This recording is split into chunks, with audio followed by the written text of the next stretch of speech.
Hello, welcome back to my YouTube channel Prosky. तो अगर अभी तक आपने इस चैनल को सब्सक्राइब नहीं किया तो प्लीज़ सब्सक्राइब कर दो यार, ताकि आने वाली कोई भी वीडियो जो है आपसे मिस नहीं हो पाए।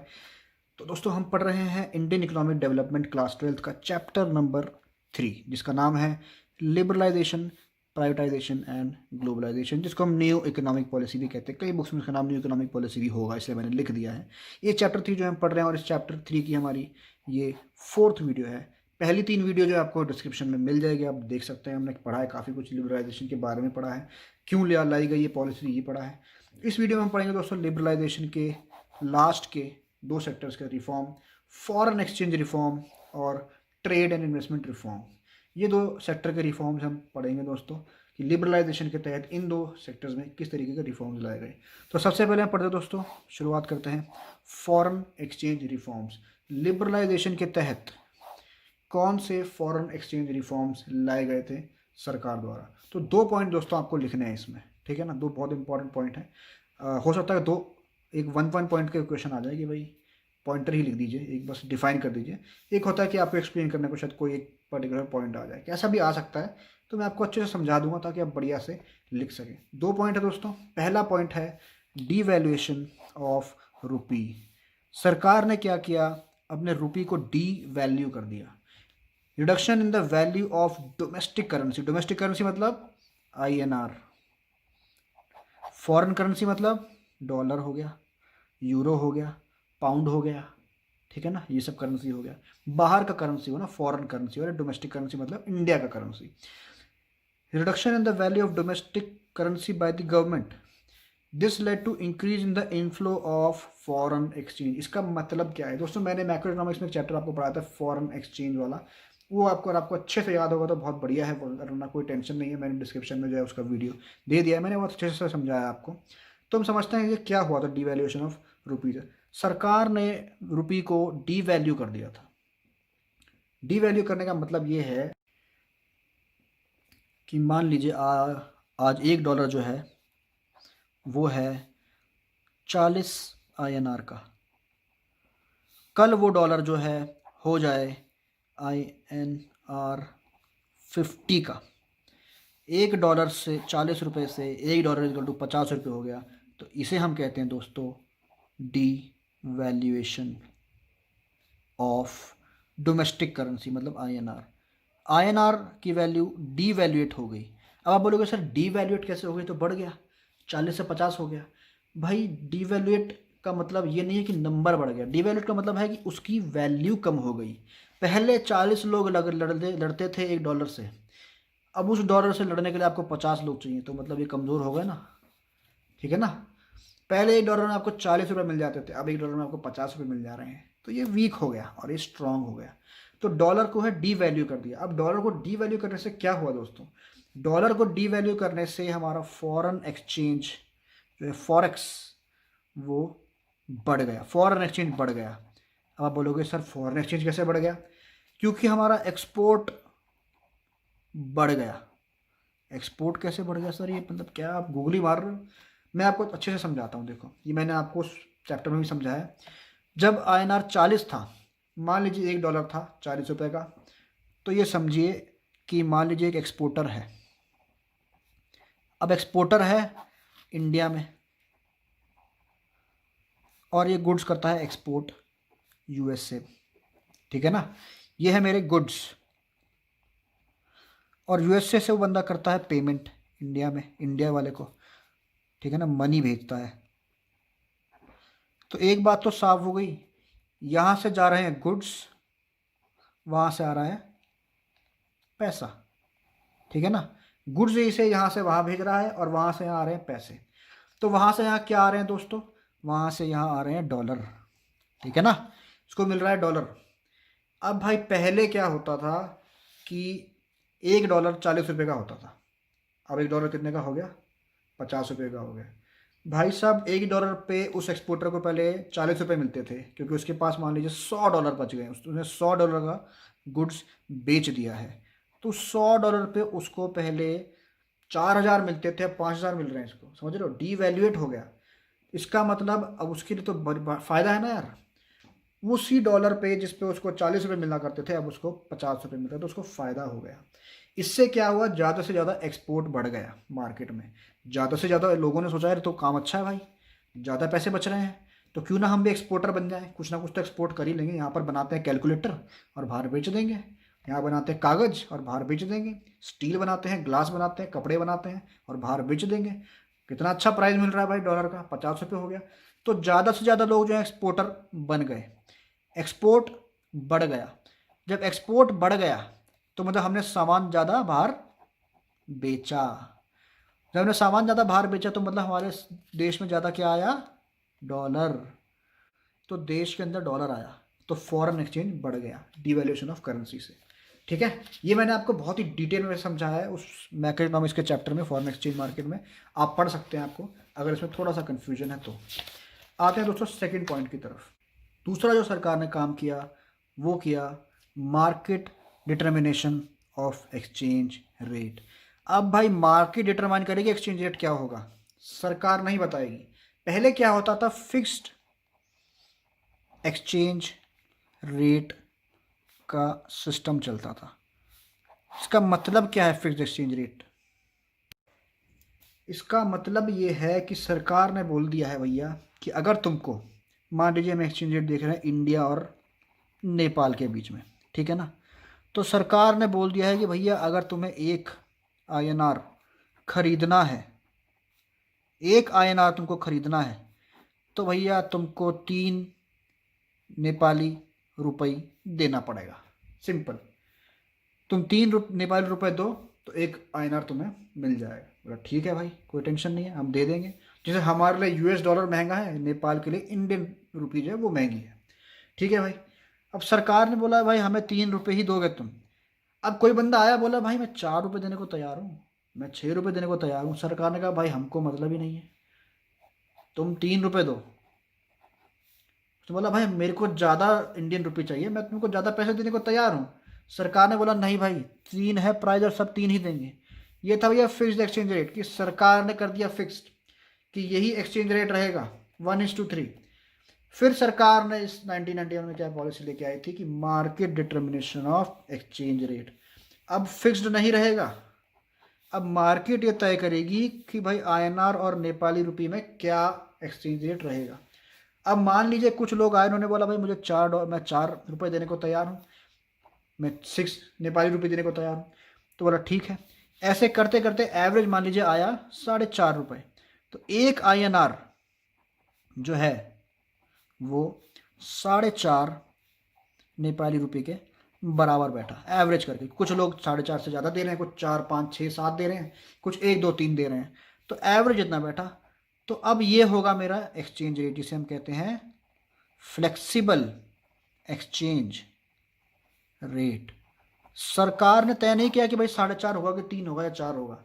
Market force of demand and supply, कुछ लोग ज़्यादा देने को तैयार हैं तो कुछ लोग कम देने को तैयार हैं, बट उस डिमांड एंड सप्लाई से डिटरमाइन होगा कि आईएनआर और नेपाली रुपए में क्या एक्सचेंज रेट रहेगा। अब मार्केट डिटर्मिनेशन से नहीं ही होगा, फिक्स एक्सचेंज रेट नहीं होगा। अब ये मार्केट डिटरमाइन करेगी कि एक्सचेंज रेट अपना क्या होगा। ये था दोस्तों हमारा दूसरा और इम्पोर्टेंट जो है सेकंड पॉइंट, इसको लेकर फॉरेन एक्सचेंज को लेकर। दोस्तों हमने 2 क्या पॉइंट पढ़े हैं, सबसे पहले रिवाइज कर लेते हैं दोबारा। पहला हमने पढ़ा डिवैल्यूएशन ऑफ रुपी।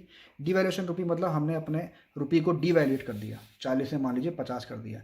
जब रुपी डिवैल्यूएट हो गया तो एक्सपोर्टर के आ गए मजे कि भाई अब हम क्या है कि पैसा, अब हम क्या नाम है, गुड्स बेचेंगे और पैसा हमें मिलेगा डॉलर में, और डॉलर में हमारे को जो है डिवैल्यूएट हो गया है तो 40 रुपये की जगह में 50 रुपये मिलेगा, तो भाई मज़ा ही आ जाएगा। तो ज़्यादा से ज़्यादा मार्केट में एक्सपोर्टर आए और फिर क्या हुआ, ज़्यादा से ज़्यादा लोगों ने सामान बेचा और डॉलर देश में आया। इससे हमारा फॉरेन एक्सचेंज बढ़ गया, रुपी डिवैल्यूट हुआ, फॉरेन एक्सचेंज बढ़ गया। ठीक है भाई, समझ आ गया। दूसरी चीज़ हमने क्या करी, market determination of exchange rate. Exchange rate को हमने बोला भाई फिक्स नहीं रहेगा, अब सरकार नहीं तय करेगी, अब मार्केट को ही तय करने दो यार, जो भी प्राइस है, हम क्यों बीच में आए।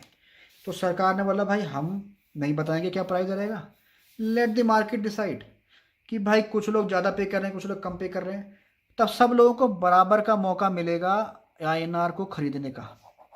ठीक है ना, अब इंडियन रुपी को खरीदने का सबको बराबर का मौका मिलेगा, कोई ज़्यादा है तो कोई कम है, तो फ्लेक्सिबल एक्सचेंज रेट दोस्तों उन्होंने बना दिए। Market determination of exchange rate, market data बना करेगी कि भाई एक्सचेंज रेट क्या होगा। तो ये तो दोस्तों 2 पॉइंट हमारे फॉरेन एक्सचेंज रिफॉर्म को लेकर। अब हम आते हैं दोस्तों ट्रेड एंड इन्वेस्टमेंट रिफॉर्म। इसके दोस्तों हैं 4 पॉइंट्स टोटल, ठीक है। ये 4 पॉइंट्स हम पढ़ते हैं। Trade and investment policy reform, ये और ये बहुत इंपॉर्टेंट है दोस्तों, ये आपका एग्जाम में आ सकता है, तो ध्यान से सुनिएगा मैं जो बोलूँगा, ठीक है। 4 पॉइंट है दोस्तों, इसमें बहुत अच्छे से पढ़ेंगे हम चारों पॉइंट। पहला पॉइंट क्या कहता है? पहला पॉइंट कहता है दोस्तों removal of quantitative restrictions on import and export. आपको याद होगा पिछली सेकंड जो चैप्टर था, सेकंड चैप्टर में हमने पढ़ा था कि 1950 से 1990 में सरकार ने क्या किया था। सरकार ने कोटा लगा दिया था भैया कि भाई आप इससे ज़्यादा इंपोर्ट नहीं कर सकते, हर प्रोडक्ट पे कोटा लगा दिया था। मान लीजिए ये है कि भाई पूरे देश में कंजम्पशन बढ़ रहा है, तो सब मैन्युफैक्चर जो हैं, जो गुड्स प्रोड्यूस करते हैं, उन्होंने बोला यार हम स्टील प्रोड्यूस करते हैं, अब स्टील बनाएंगे, कुछ ना कुछ कोई रॉ मटेरियल हमको चाहिए। अब उस रॉ मटेरियल की मान लीजिए हमें रिक्वायरमेंट है 1000 टन की रिक्वायरमेंट है, और हमारे देश में वो बनता है 600 टन, ठीक है भाई, कोई टेंशन नहीं है। कितना बचा? 400 टन। हमने बोला 400 इंपोर्ट कर लेंगे, क्या दिक्कत है, 1000 चाहिए ना, 600 हम बना रहे हैं, डोमेस्टिकली हम बना रहे हैं, मतलब डोमेस्टिक प्रोड्यूसर्स 600 बना रहे हैं, 400 इंपोर्ट कर लेते हैं। सरकार कहती थी नहीं भाई, तुम 200 से ज़्यादा इंपोर्ट ही नहीं कर सकते वो रॉ मटेरियल। तो इसका मतलब हम टोटल सिर्फ प्रोड्यूस कर पा रहे थे, या हमारे पास कंज्यूम हो रहा था 800 का, डिमांड थी 1000 की। मतलब इतने सारे मैन्युफैक्चरर हैं जो बोल रहे थे भाई हमें रॉ मटेरियल दो, हम कुछ बनाएंगे, बट हम दे ही नहीं रहे थे, क्योंकि डोमेस्टिकली हम प्रोड्यूस नहीं कर पा रहे थे, और इंपोर्ट पे हमारे कोटा लगा था कि 200 से ज़्यादा हम इंपोर्ट नहीं कर सकते। अब क्या किया सरकार ने? Removal of quantitative restrictions on import and export. सरकार ने वो रिस्ट्रिक्शन हटा दी। सरकार ने बोला क्या हुआ भाई, तुम 600 कर पा रहे हो ना प्रोड्यूस, ठीक है, अब तुम जितना इंपोर्ट करना चाहते हो करो। अब लोगों ने बोला भाई ये हुई ना बात, अब हमने 400 इंपोर्ट कर लिया, टोटल 1000 रुपये का हमारा पूरा डिमांड जो है वो मीट हो गया। उन लोगों को 1000 टन का रॉ मटेरियल मिल गया, उस रॉ मटेरियल से उन्होंने बनाया स्टील या कोई भी जो है प्रोडक्ट, तो मैन्युफैक्चरिंग एक तरीके से बढ़ गई। समझ रहे हो? तो बेसिकली ये इंपोर्ट और एक्सपोर्ट के ऊपर जो रिस्ट्रिक्शन थी ना, कि कोटा था, इससे ज़्यादा आप इंपोर्ट नहीं कर सकते, इससे ज़्यादा आप एक्सपोर्ट नहीं कर सकते, वो रिमूव कर दिया गया, वो हटा दिया। इसलिए हटा दिया ताकि इंपोर्ट एक्सपोर्ट जो है हमारा बढ़ जाए, ठीक है ना, वो लिमिटेड ना रहे। सेकेंड पॉइंट पर आते हैं दोस्तों, रिमूवल ऑफ एक्सपोर्ट ड्यूटीज़। भाई एक्सपोर्ट ड्यूटी हटा दी गई थी। अब एक्सपोर्ट ड्यूटी क्या होती है भाई, फिर से हम समझते हैं। ये है हमारा इंडियन एक्सपोर्टर, ठीक है ना, और ये है हमारा अमेरिकन यूएसए का। अब ये क्या हुआ दोस्तों, ये हुआ ना इंपोर्टर, अपने देश का तो इंपोर्टर हुआ ना ये, ठीक है। खैर ये हमारा एक्सपोर्टर है, ये भाई उसका एक्सपोर्टर है, हमें उससे लेना देना नहीं है। हमने क्या करा, उसको गुड्स बेचे, सेल। गुड्स यहाँ से वहाँ गए भैया, इंडिया से यूएसए चले गए गुड्स, यूएसए से इंडिया क्या आएगा, यूएसए से इंडिया आएगा पैसा, पैसा मतलब डॉलर, ठीक है ना। अब इंडिया से वहाँ से यहाँ पर आएगा डॉलर। अब क्या होता था कि मान लीजिए हमने बेचा कुछ, समझ लीजिए हमने बेचे कैलकुलेटर बना के बेचे, या हमने फर्नीचर बेचा। अब फर्नीचर जो हमने बेचे हमें आया $100, ठीक है ना, $100 हमें आया। हमने उस पर एक्सपोर्ट ड्यूटी लगा दी थी कि भाई साहब आप जब भी एक्सपोर्ट करेंगे आपको $100 जो आएगा, ठीक है ना, उसमें से 20 सरकार को देना पड़ेगा, वो एज ए ड्यूटी समझ लीजिए, और 80 आप अपने घर ले जाएं, कोई टेंशन नहीं है, हमको क्या करना है। तो इसे कहते हैं दोस्तों ड्यूटी। एक्सपोर्ट पे ड्यूटी लगा दी गई थी उससे पहले, तो सरकार ने एक्सपोर्ट इंपोर्ट को बढ़ाने के लिए क्या करा, ये ड्यूटी हटा दी। Removal of export duty. अब सरकार ने बोला भाई तुम पूरा 100 लेके जाओ ना घर, क्यों देते हो हमें 20, हमें नहीं चाहिए 20। इससे क्या हुआ कि एक्सपोर्ट जो है वो बढ़ गया। एक्सपोर्टर्स को जो है खुशी हुई कि भाई बढ़िया है, अब तो भाई हमको पैसे उसमें टैक्स कट नहीं रहा है, जितना हम कमा रहे हैं वो हमें पूरा मिल रहा है।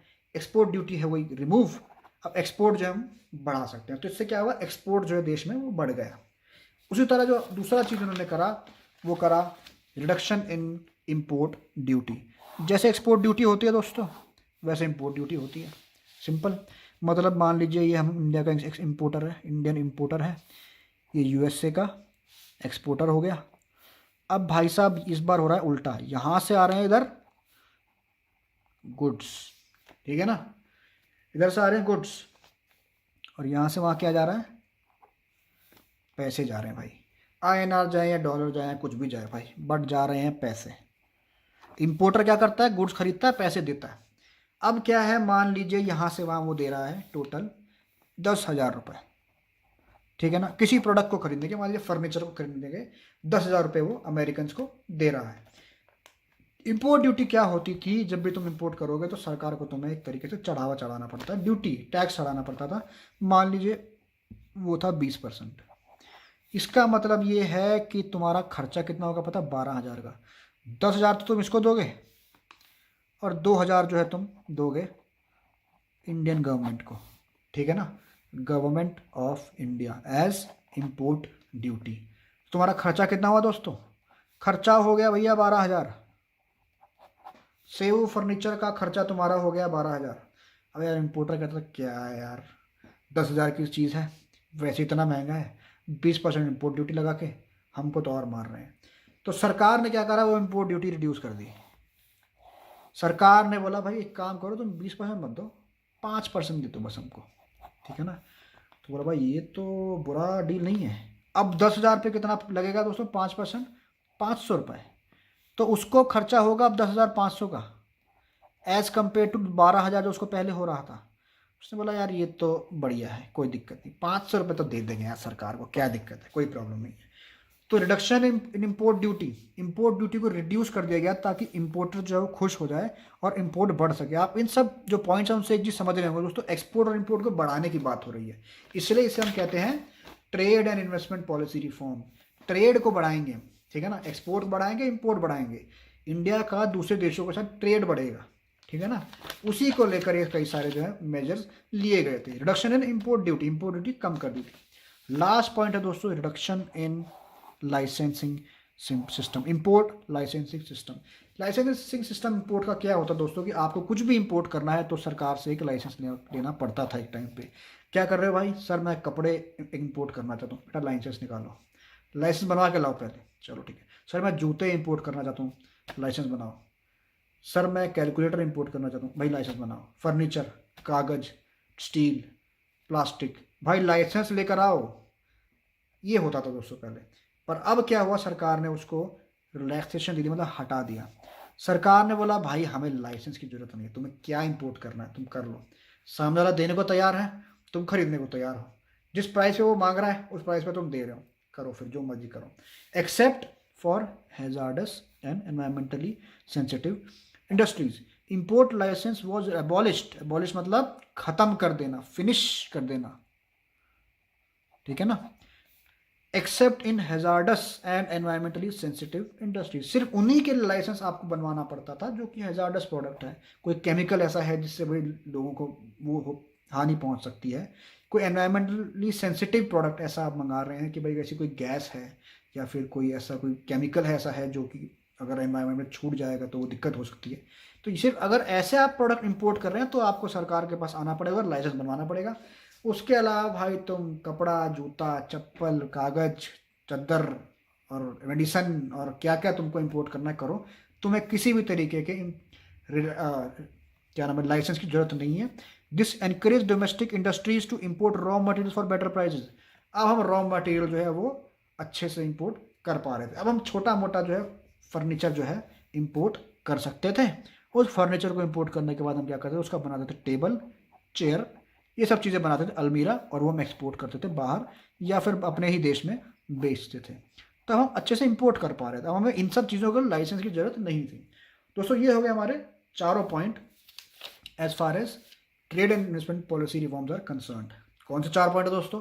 पहला, removal of quantitative restriction on import and export. Import export पर जो रिस्ट्रिक्शन थी भाई 20% ही तुम सिर्फ कर सकते हो एक्सपोर्ट। हर चीज़ पे एक रिस्ट्रिक्शन था कि भाई इससे ज़्यादा तुम एक्सपोर्ट नहीं कर सकते, इससे ज़्यादा तुम इंपोर्ट नहीं कर सकते। वो रिमूवल कर दिया, वो रिमूव कर दिया, हटा दिया। अब तुम जितना मर्जी इंपोर्ट करो, जितना मर्जी एक्सपोर्ट करो, तो इससे क्या हुआ, मेरा ट्रेड बढ़ गया।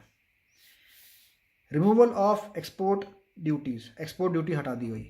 अब भाई साहब अगर आपको बाहर सामान बेचना है, आपको पैसा मिलेगा, ठीक है, उस पैसे पे आपको सरकार को कोई ड्यूटी नहीं देनी, आप वो पैसा पूरा घर ले जाइए। एक्सपोर्ट ड्यूटी भी हमने हटा दी है ताकि हम एक्सपोर्ट ज़्यादा कर सकें। तीसरा पॉइंट है रिडक्शन इन इम्पोर्ट ड्यूटी। अब भाई साहब आप इम्पोर्ट ड्यूटी पे भी हमने रिडक्शन कर दिया है कि आप अगर मान लीजिए बाहर से सामान खरीद रहे हैं, आप उधर पैसा दे रहे हैं, तो आपको सरकार को भी कुछ परसेंटेज देना पड़ता था, वो भी हमने कम कर दिया है कि चलो भाई अब 20% मत दो, 5% दो। इम्पोर्ट ड्यूटी भी रिड्यूस हो गई थी, ठीक है। इम्पोर्ट ड्यूटी रिड्यूस होने से क्या हुआ, हमारा इम्पोर्ट बढ़ गया, हम अच्छे से इम्पोर्ट कर पा रहे थे, रॉ मटेरियल इम्पोर्ट कर पा रहे थे, फिर हमारा ट्रेड बढ़ गया। एक्सपोर्ट इम्पोर्ट देखिए इस तरीके से बढ़ रहा था। रिलैक्सेशन इन import licensing system. Import licensing में आपको रिलैक्सेशन मिल गई थी, भाई आपको अब सिर्फ हैजार्डस और एनवायरमेंटली सेंसिटिव प्रोडक्ट्स के लिए आपको लाइसेंस की ज़रूरत है, बाकी भैया जो मर्जी खरीदो, तुम जो मर्जी खरीदना है, जो मर्जी इंपोर्ट करना करो, तुम्हें लाइसेंस की ज़रूरत नहीं है। इससे क्या हुआ, हमारे डोमेस्टिक प्रोड्यूसर्स को ये फ़ायदा हुआ कि वो रॉ मटेरियल जो है वो इम्पोर्ट बेटर प्राइस पे कर पा रहे थे। तो ये तो दोस्तों 4 पॉइंट, और अगर आपको मेरी वीडियो पसंद है तो प्लीज़ लाइक कीजिए, शेयर कीजिए और सब्सक्राइब कीजिए। और अगली वीडियो जो आएगी दोस्तों वो आएगी मेरी जल्दी ही प्राइवेटाइजेशन के बारे में और ग्लोबलाइजेशन के बारे में। ये 2 चीज़ें जो है मैं अगली वीडियो में आपको पढ़ाऊँगा। Thank you.